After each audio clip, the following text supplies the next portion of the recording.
This episode is proudly supported by Pepe Sayer Australian Cultured Butter, batch churned from single origin cream. We've got a culturing process, a fermenting process, an aging process. So the butter will taste very different than, I guess, the average supermarket butter. I like to say we make butter makers butter. Like, this is the sort of butter makers would like to eat, simply because of the slow process in which we ferment and age and get the flavour into it. You know, the natural fermentation that gets all the flavours into the cream, and then once you churn it, you end up with this really rich, flavoursome butter that evolves and changes because it's a live culture that's in the butter as well. For more information, go to pepesayer.com.au. It's the pleasure of being able to help the farmers. So we're really happy to be able to pick them up and help them, and they help us. It's a fantastic partnership, and we make sure that they're looked after because they look after us every day. This is The Producers. I'm Anthony Huckstep. Victorian-based Aurum Poultry are specialists that focus on producing the finest chicken, cockerel, ducks and game birds for avid cooks who appreciate the flavours and textures of traditionally raised birds.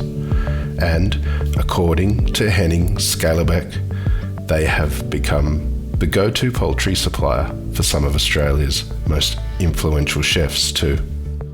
We're farming around not too far from Melbourne. We got a number of farms where we do our chickens and our ducks. So we go into Gippsland, Mornington Peninsula, Bellarine Peninsula, northwest of Melbourne. So nothing more than probably about an hour's drive or so from our processing plant. I grew up on a farm in Denmark. My dad actually had some chickens for eggs, but the thing I remember most was his strawberries, which was absolutely amazing. And I remember always for my birthday, was in June, he was out always trying to find at least one red strawberry for me, but that was always fun. But sometimes it was difficult. Summer doesn't come early in Denmark. When I was finishing school, I actually wanted to get into the police force, but you had to be 21 in Denmark, so I thought what do I do instead? So I started a chef apprenticeship. So I'm a qualified chef, and did that in Denmark, and then spent some time in Switzerland and England, and also on a boat up in Greenland. And it was actually in Switzerland I met my current partner a long time ago, and I came out here to Australia in '94 just to visit her, and been a long visit. So yeah, and then starting a young family, the hospitality industry, as you know, is very difficult, and she was a chef too, so I decided to do something else and did a IT course and worked in IT for a number of years with Telstra. And that was in the city, and really want to get out of the city. In the meantime, we bought a small chicken farm growing free-range chicken for Bayada. And I thought, traveling into the city every day would start getting a little bit too much. And so I started looking and ended up buying a duck farm. My involvement started in 2010.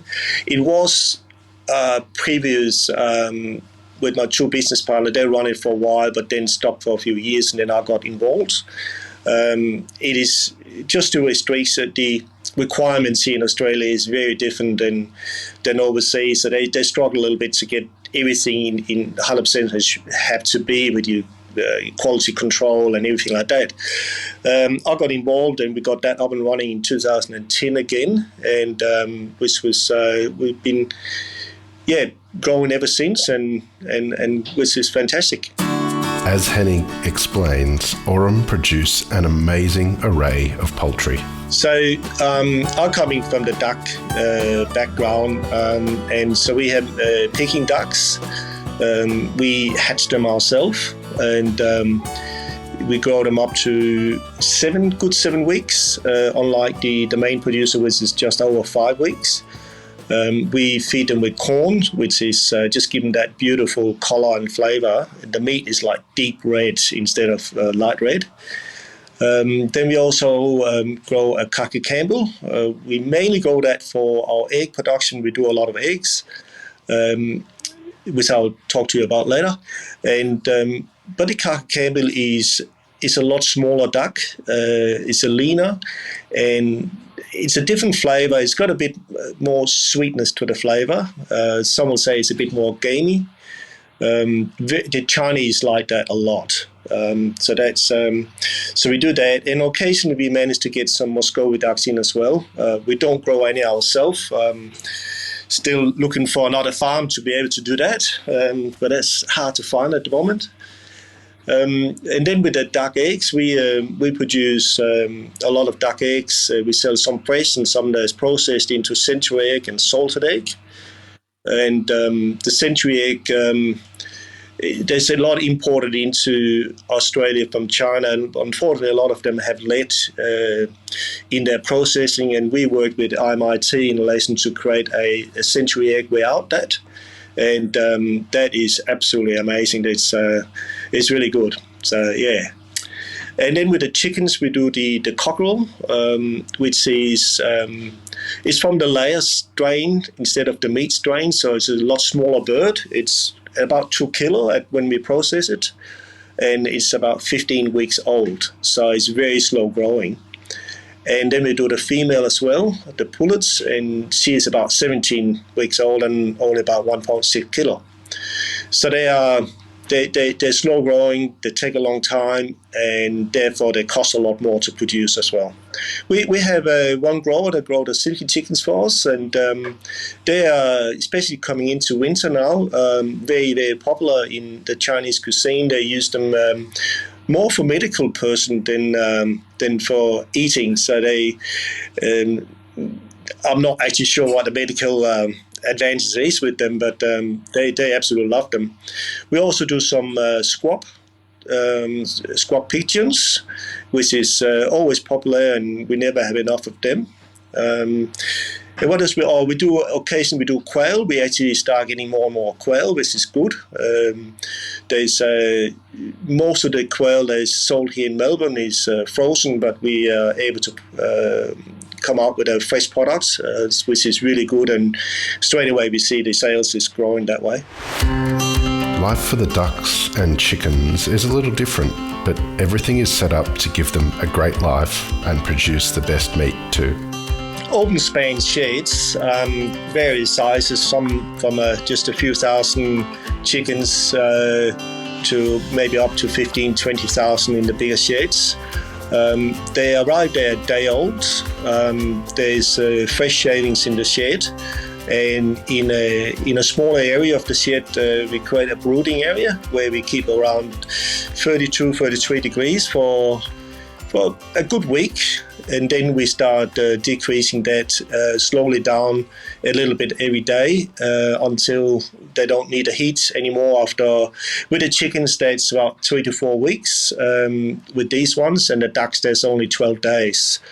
And then in the sheds, they have plenty of feed and water, and we have fans going to get a good airflow. Airflow is important to keep the litter dry, and also because if the litter gets a bit wet, then you start getting a bad, you get ammonia, and then that starts decreasing the growth of the birds and the welfare of the birds.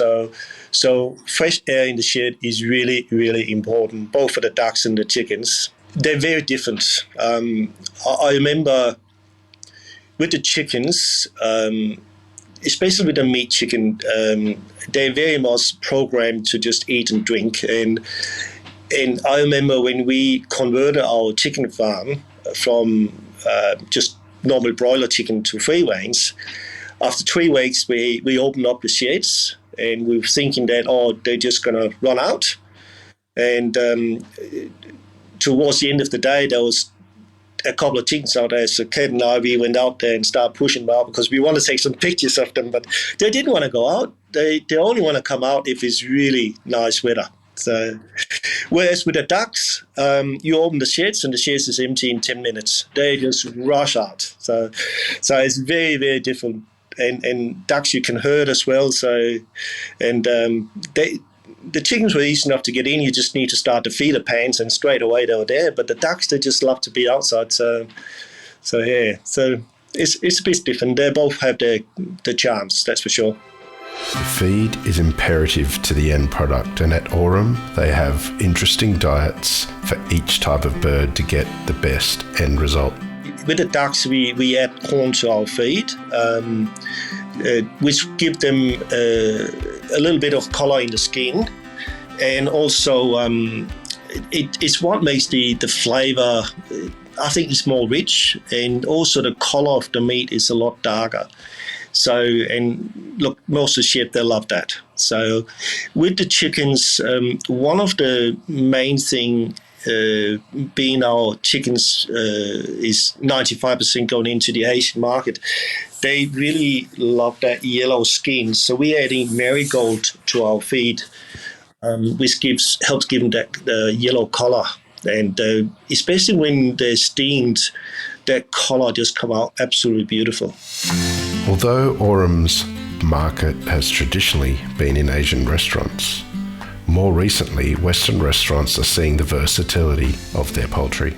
The main markets for our chickens are mainly the Asian butcher shop and restaurants here in Melbourne, and also Sydney, Adelaide, Perth, Brisbane, Tasmania, pretty much all over the country. We're sending them, but that's certainly the biggest market for that. We are starting getting a bit of take up into the Western market, which is fantastic, and Kenneth, he's been working hard on that, and like Jacques Mong, he's saying that it's just like the chicken he used to have back in Brest, which I think is kudos to our chicken and to our farmers. They're doing a fantastic job. Our ducks mainly a fair bit go into the Asian, but the Western restaurants is our biggest market there. As Henning explains, the birds are bred so beautifully that simple cooking methods allow the birds to shine. With the duck, look, I love cooking duck because it's so versatile, but I'll probably say one of my favorite is just take a whole duck, rub it with salt, and pop it in the smoker and sit there and just smell that beautiful smoke, and with a beer or a glass of wine, and then when it's done, you just peel it off the bone and just eat it like that. That's just amazing. That's one of my favorites. With the chicken, I have to admit, I don't cook a lot of that chicken. I don't cook mock chicken, full stop. But I do like cook it the Hainan chicken style, which is, I just think is that our chicken is just perfect for that. With a huge take-up in fresh product, Henning sees an opportunity to expand their offering. One of the things that we really want to do is start creating some ready-to-cook or ready-to-eat dishes, and we're working with a number of chefs for that, especially the Hainan chicken, which I think is one of the dishes that most non-Asian know anyway. And it's certainly one of the things we would like to get out in the supermarkets. And so, like one we're working on now, it'll come in a bag, not cooked, and you just pop it in your rice cooker for half an hour, and there you got your Hainan chicken. How good is that? For Henning, it's not about volume. What matters is the quality of the birds and the connections fostered with small farmers. It's the pleasure of being able to help the farmers that otherwise would probably not have much farming to do, because the farmers we're using, most of them are previous broiler farmers for one of the bigger ones, and they just got too small because the big ones there is all economy of scale. Because we're running smaller number of birds, we don't actually want those huge big sheds with 50,000 birds in. So we're really happy to be able to pick them up and help them, and they help us. So I think that is it's a fantastic partnership, and we make sure that they're looked after because they look after us every day. just coming into work and everyone's give you a smile, that's really a good thing. I really like that. Aurum Poultry is an amazing success story for specific and rare poultry breeds that are not commonly found in the retail market.